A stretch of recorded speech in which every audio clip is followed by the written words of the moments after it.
That's Supercharger. I like that on there.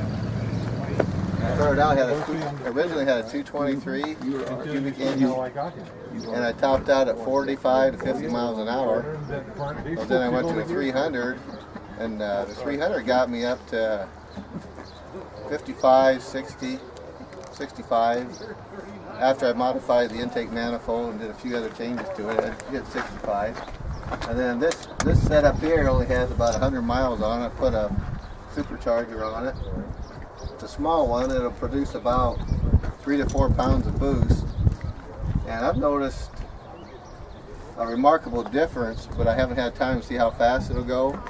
But I'm pretty sure that the gasifier, the way it is, will be able to handle the extra volume. I've watched the temperature off the rail, and running before I would hit 500 degrees, 600 degrees, and so far I've been watching it, and it's hit 700 at the tops, but it usually comes back down to 600 degrees. So I think it'll hold.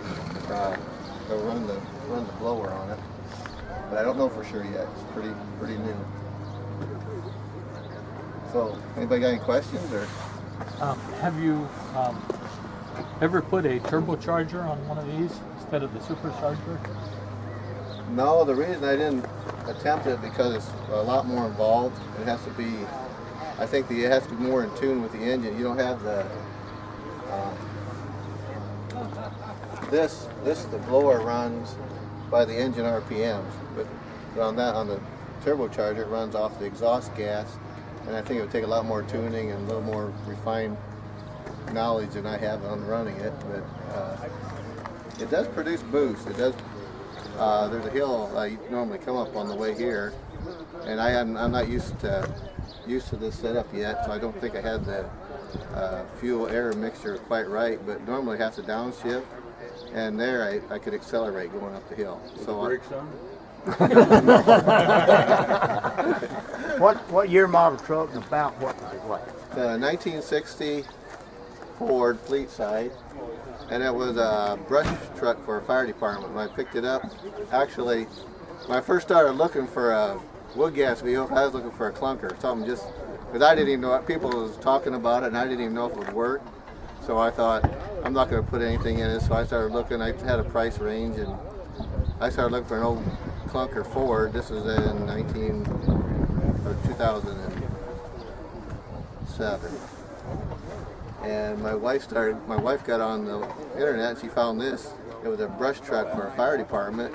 They only wanted $5,500 for it. Only had 32,000 miles on it, and it's probably it looked like new. Now I use it regular I haven't had it out of the shop since it's been in the shop for several months now, but I use it for hauling lumber and pallets, making delivery. And I'm hoping the booster will give it enough power to pull a trailer at 60 miles an hour to make deliveries. That way I have some payback on it and be able to haul my wood fuel too instead of just putting it in the back. It's a 3/4 ton, so it'll haul a lot. My gasifier has a refractory lining about 1.5 inches all the way around the hearth, and it's really deep. It's probably that deep, and my nozzles are down here, so that heat is baking that wood as it comes down. And if you know, the Mother Earth news is like an invert design. It's got 16 nozzles and a ring, and then each nozzle has 2 jets on it. Each nozzle has a horizontal jet and then a vertical jet that shoots air kind of diagonally back toward the wood. So it's baking while it's moving down, and then the original Mother Earth news had a frying pan for a grate. Well, they can't take the temperature, and my welding wasn't that good anyhow on it, so we went to, it's got stainless steel hearth on it now, and the reduction area is it's cone-shaped stainless steel with stainless rods under the grate. With stainless steel plus the ceramic lining? Yes. And then the grate is fixed, and I rarely have trouble with bridging. It might be because of how dry of wood I use. I think if I went with wetter wood, I might have more trouble, but I rarely have a problem with it, the wood bridging when I'm driving it. So. Where do you come up with your wood? For the record, Mr. Ron is giving away about 6 tons of wood today. He just blasted wood in a gentleman. Yeah, they're just, the wood I use is cut off from our pallet shop, and we don't have to process them, just cut them off, throw them in the box. And then in order to store them, I put them in the kiln and then kiln dry them down to like 5% or 6%. That way you can store them without having mold, and they'll store indefinitely that way. But if you just took a whole bunch of green wood, threw it in the box, and put it where there was no air movement, it would just mold into one big chunk, and probably rot eventually. So, any other questions? What's the big yellow valve? That's the wood gas shut off. Okay, that's either on or off. Yeah. My last setup, I had a butterfly valve with a gear motor on it. I could shut it open from the cab. And this setup, I was wanting the mechanic to put the supercharger in to have it done for the meet here, and so I told him that he didn't know what to do with that part. So the butterfly valve didn't seal 100%. This is a ball valve? Yeah. And so he liked that idea, because then when you run on wood or run on gasoline, it'll idle better. And So now you got to get out of the truck and shut her off. now I have to get out of the truck. Yeah. Nice. I'd like to hear the outcome of the supercharger. Yeah. Well, Interesting. I know it'll take another gear. I know it'll go one more gear higher. Yep. So I think it'll go about 75 miles an hour. No, I don't know. What's the world record, Wayne? Officially, on the song plant, 73 something. 75 good. So we broke it. We've already broke that several times. Yeah. Yeah. Yeah. Oh, in Kansas. How do you adjust your air-fuel ratio? In the cab, these hoses right here. There's a valve. The air goes in here, and then it comes back in, and then the blower sucks it in and mixes it right in here in that box area. I don't know if it's sufficient enough, and it's not fast enough. There's it's like a valve that opens, and it takes several turns, and it takes too long to do it. The mechanic I had working on it did that, but What are these? those are adjustments. Fine adjustment. Yeah, but I haven't. It's really limited. You got a little work on that yet? Yeah, Where it's did- really limited. That might be where my problem is right now. I'm getting it going. Is that supercharger off like a piece of diesel equipment or something? I Or think it was off of a Buick. off a Buick? Okay, Yeah. I know they had some supercharged, yeah. That's Okay. a small one. There's two sizes. Alright. This is what my mechanic was telling me, and one was like an M60 and the other was an M90, and this was the M60. My target was to produce 5 pounds of boost, and so far it's hit 3, but I think once I get tuned in I might hit 4, and that really is enough. You know, just the improvement in the speed. Oh, isn't that going to mess with your spark advance at a certain point then? Well, it's got a MSD advanced setup inside the Okay. cab, so I can turn it. And it makes the timing makes a tremendous difference. If you're sitting in the cab, you start it up on gas, switch it over to wood, and you turn that advanced dial, you can just hear it picking up, and just smoothing out, and makes a tremendous difference. Even like going down the road, if you turn that dial up and advance the timing, you can just feel that much more use of the fuel in the cylinder. Is that Supercharger the one that came from the meetup last year? Yeah. Yeah. Yep. Do you know where it came from at all? Nope, but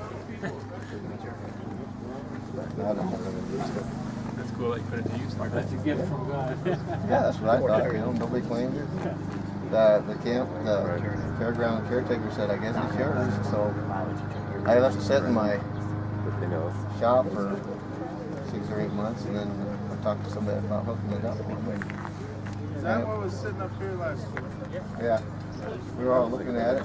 Actually, my mechanic said when he was looking at it to put it in, he said, "Did you know that was full of soot? Somebody must have been using it already."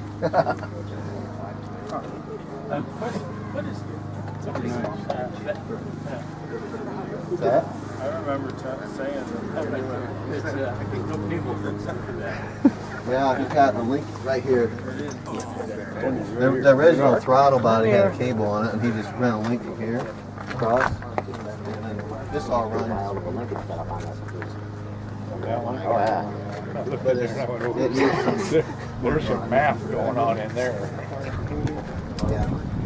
I thought I had a couple of links I had here, and now look at it. Just start out with plate with a bunch of holes and then start. That was not enough. Just do mine while he's gone. It's not as bad.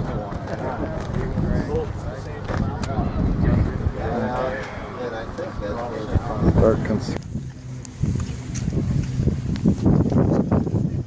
this 1978 International 574. It has 201 cubic inches of plate. And 5 years ago I converted it to run on wood gas. I used a Mother Earth used design again. And this was like the fourth one I built. And so I did, it was really fairly simple. On the tractor conversion, it was a lot easier than a truck or a car. You had a lot more room to work and some really simple plumbing on it. I made it the unit modular again. If I take this first layer off, this is just the gas cowling, and this section here is the intake manifold and the hearth. And then I can reach in and pull the grate out and restriction and reach the nozzles. It has 16 nozzles, and it's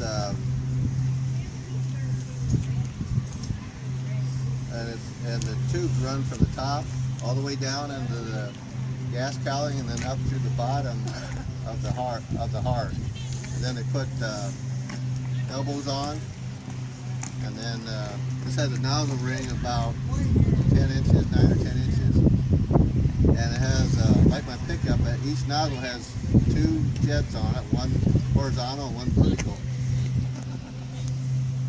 And the fuel hopper holds about 8 5-gallon buckets, and it'll go 3.5 hours on a fill. And I like this. I use this more in my pickup. It's got a 5-foot brush hog and a 4-foot tiller, and got a 5-foot wide bucket. It's as wide as a tractor anyhow.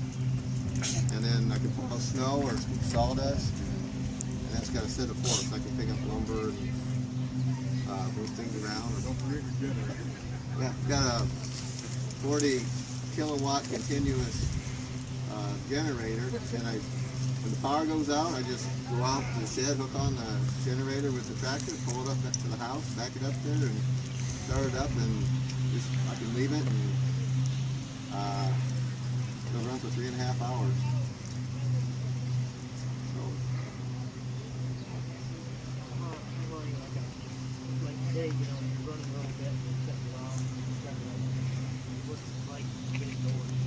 Yeah, well, if I run it just for 5 or 10 minutes, I'll just run on gasoline.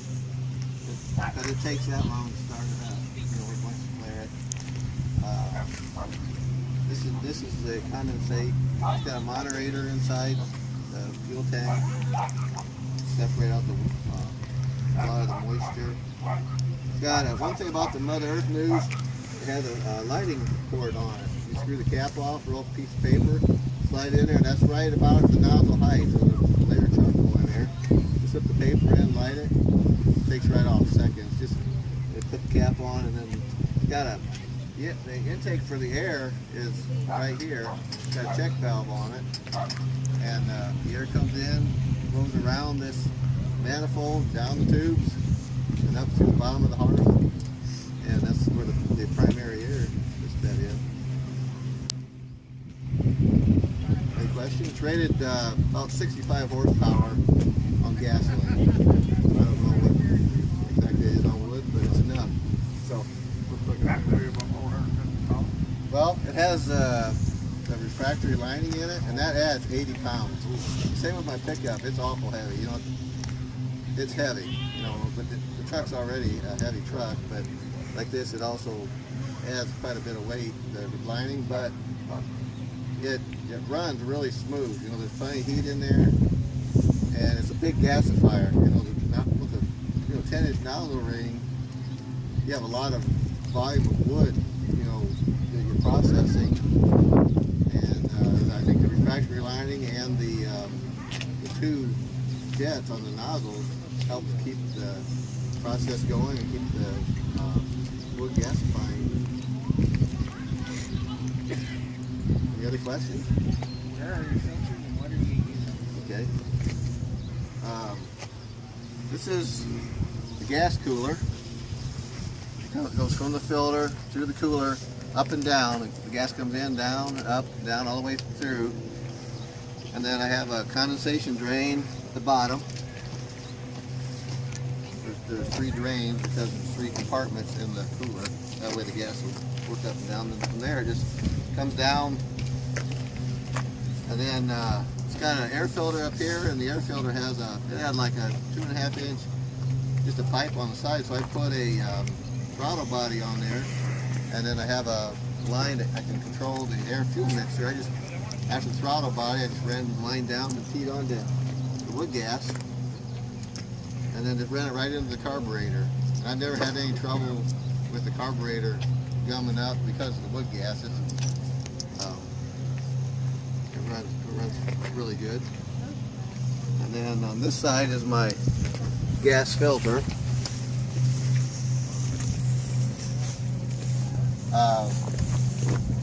I use fiberglass batting, the same thing in my pickup, because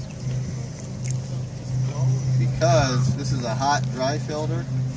If I open this up, it'll be dry in there, and then the soot will be just like dust. I can take the filter medium out and shake it, and the dust will just fall off.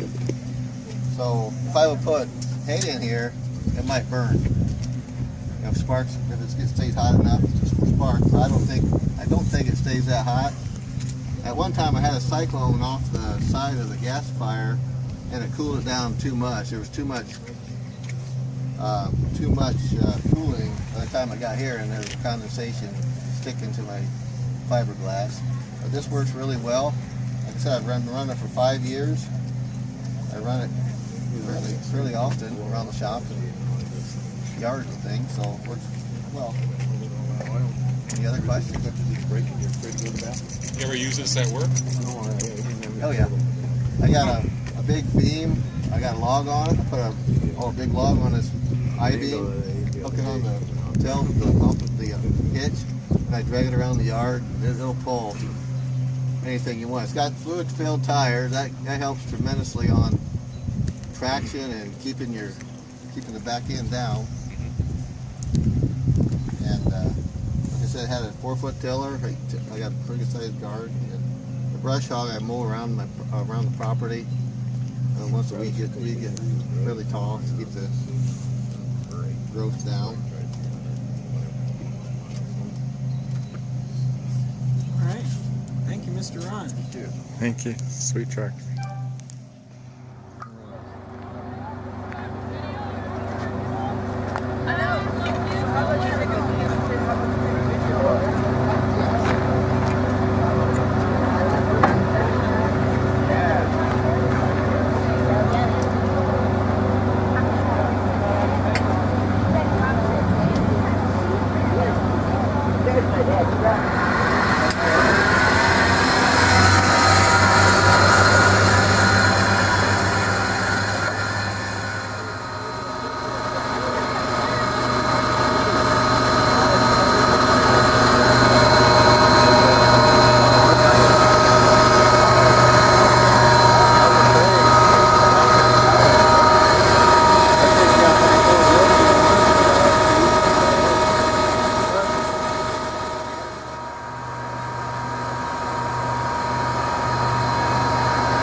before it shut the fan on, the fire was all the way.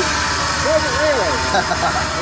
On mine, I tried it, and there's enough gas coming off and burn that you get a little flame about that high, and it just burns and burns and burns. Well, it's off the blower. It don't